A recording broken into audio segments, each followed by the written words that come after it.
Au nom du Père et du Fils et du Saint-Esprit, ainsi soit-il. L'apostolicité. L'apostolicité est une propriété essentielle de l'Église qui fut mise en valeur de bonne heure comme note extérieure de sa légitimité. On distingue une triple apostolicité. L'apostolicité d'origine, l'apostolicité de doctrine, l'apostolicité de succession. C'est sur la troisième qu'on insiste, elle renferme les deux premières. L'apostolicité de succession a été également utilisée dans l'Église depuis saint Irénée comme argument historique contre l'hérésie.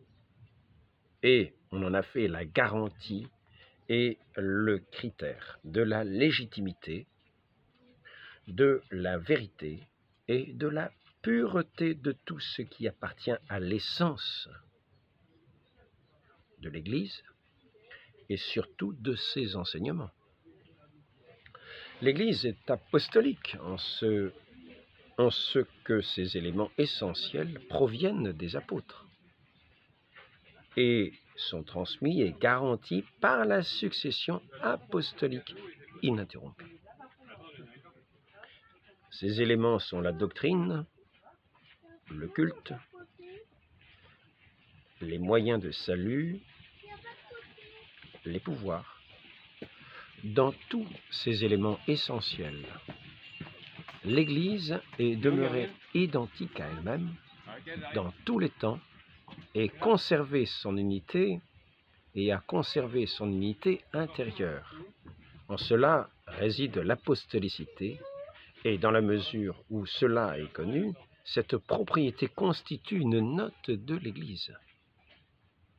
Dans tous ces éléments essentiels, l'Église est demeurée identique à elle-même dans tous les temps et a conservé son unité intérieure. En cela réside l'apostolicité.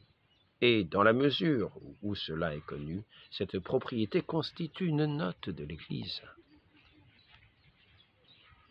par le moyen de laquelle on reconnaît l'Église. La preuve d'écriture démontrant que Jésus a fondé son Église sur les apôtres est contenue dans ce qu'on a dit plus haut, paragraphe 144, sur la fondation de l'Église par le Christ, ainsi que sur la primauté. Ce qu'on appelle primauté, c'est la primauté du pape. Il suffit de faire ressortir ici que le Christ a fondé son Église entière sur Pierre, et que par suite, l'apostolicité est visible et reconnaissable en lui et dans ses successeurs. L'apostolicité de succession est la plus facile à prouver. Mais cette apostolicité seule est déjà suffisante et décisive. Suffisante et décisive. En effet, là où est Pierre et la succession, là est aussi toute l'Église. Par conséquent, encore le magistère infaillible. Ce magistère infaillible garantit la pureté et la vérité de la doctrine apostolique.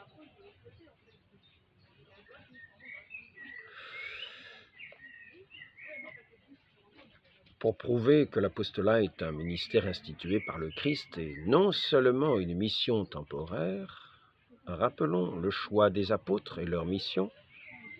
Leur nom nouveau, le Christ les appela apôtres, est-il dit dans saint Luc chapitre 6 verset 13, indique déjà un ministère nouveau qui les distingue des autres disciples.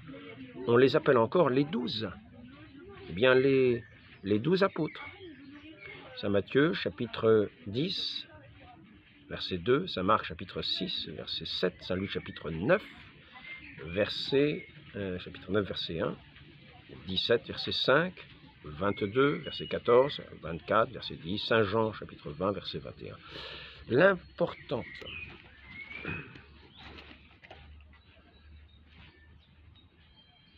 L'importance singulière de l'apostolat se montre dans la forme solennelle de leur institution par le Christ.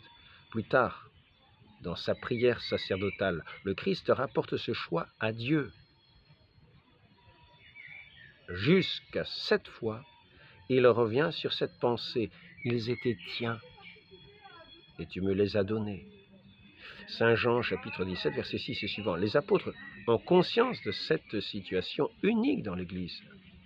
Nous le constatons dans la solennité et le sérieux qu'ils apportent au choix d'un nouvel apôtre pour remplacer Judas.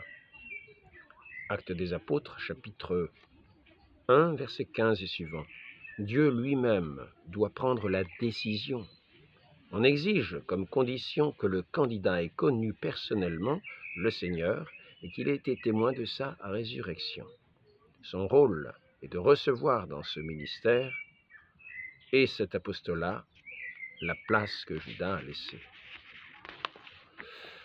L'Église a toujours, je prends la fin de cet article, donc tiré qui est le paragraphe 152 de ce précis de théologie dogmatique de Bartmann.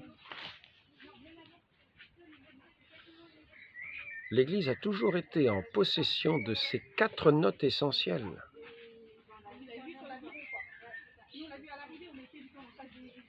L'Église de Jésus-Christ est une sainte, catholique et apostolique. Ces 4 notes ne sont pas pour elle quelque chose d'extérieur et d'accidentel.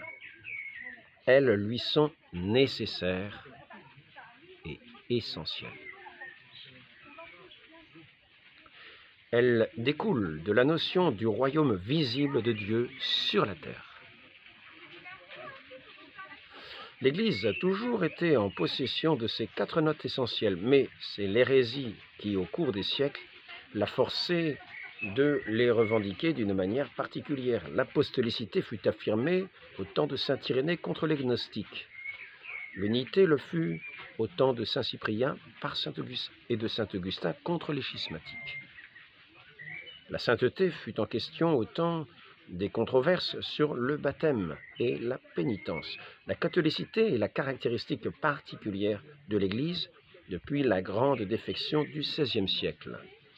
Depuis cette époque, on répète avec insistance « chrétien est mon nom, catholique est mon surnom ». Les 4 notes constituent entre elles une unité essentielle. C'est pourquoi, dans leur sens plein, elles ne peuvent se trouver que dans l'Église de Dieu. On doit toutefois remarquer que les Grecs eux-mêmes revendiquent avec énergie pour leur Église ou leurs Églises 4 notes nommées dans leur symbole.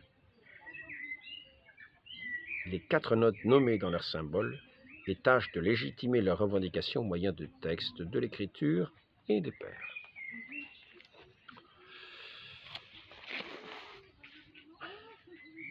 Voyons que ces 4 notes doivent toujours être contenues, doivent toujours être tenues, doivent toujours être vérifiées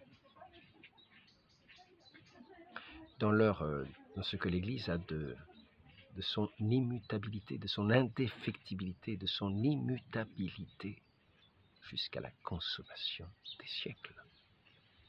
Si l'Église visible ne peut pas perdre une de ces notes, elle les a toujours, selon la promesse de notre Seigneur. Dans son immutabilité, c'est un point de foi, parce que nous disons « je crois en l'Église ».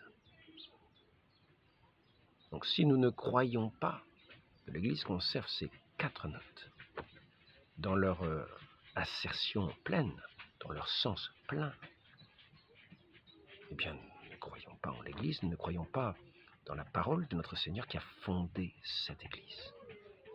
Et il l'a fondée non pas pour qu'elle sombre un jour, mais jusqu'à la consommation des siècles. Demeurons donc confiants dans son enseignement et dans sa parole, et n'entrons pas avec